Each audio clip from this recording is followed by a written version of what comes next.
คลิปนี้สำหรับคนที่ว่าลง Windows ใหม่เนาะแล้วในคอมหันบ่มี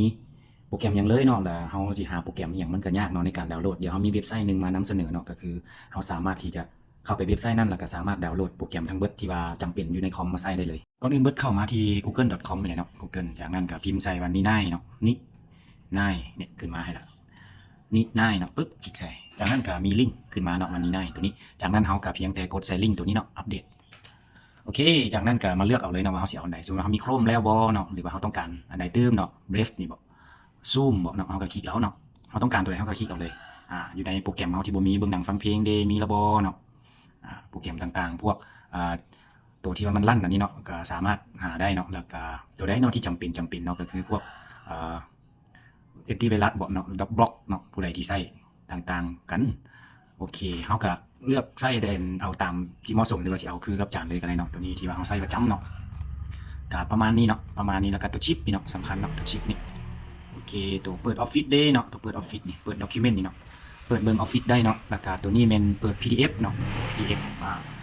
แล้วก็ประมาณนี้เนาะประมาณนี้เนาะตัวนี้แม่นบันทึกหน้าจอเนาะ Share X ตัวนี้เนาะแบบผู้ใดต้องการบันทึกหน้าจอบ่โอเคเลือกได้เนาะเลือกเอาตามความเหมาะสมตามความสะดวกอันนี้เพื่อบ่ให้คอมมันหนักเกินไปเนาะสำหรับ Java อันนี้เนาะก็แล้วแต่เนาะมาจากเลือกเอาบ่หรือว่าบ่เลือกเอาก็ได้ตามใจอาจารย์จะเลือกเอาแต่2ตัวเนาะเพื่อให้มันอัปเดตง่ายโอเคสำหรับเน็ตตัวนี้คือการเนาะเอาตัวลุ่มสุดแล้วก็ตัวถึงสุดหลังจากได้แล้วเนาะก็กด get your อันนี้ได้เนาะปึ๊บ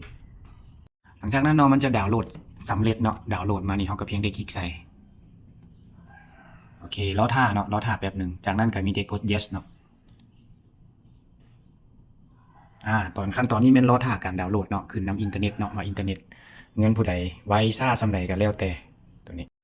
สำหรับนี่เนาะเราสามารถคลิกเบิ่งได้ว่ารายละเอียดที่เราดาวน์โหลดเนาะมีตัวใดแน่อยู่นี่เนาะเราสามารถดาวน์โหลดได้เลยเราเบิ่งได้เนาะว่ามันโหลดตัวใดอยู่ในที่เราคลิกเมื่อกี้นี้สำหรับขั้นตอนนี้รอท่าก็ประมาณ15เกือบ20นาทีพุ่นเลยเนาะก็ถือว่าสะดวกเลยเนาะมีแต่รอท่าเบิ่งตอนสำเร็จเลยนี่เป็นขั้นตอนที่ว่ามันดาวน์โหลดสำเร็จเนาะยังเหลือ2อันตัวนี้มันจะมาเลยแล้วเนาะดาวน์โหลดมาเองเลยอยู่ในนี้มีแต่รอท่าซื่อๆเนาะ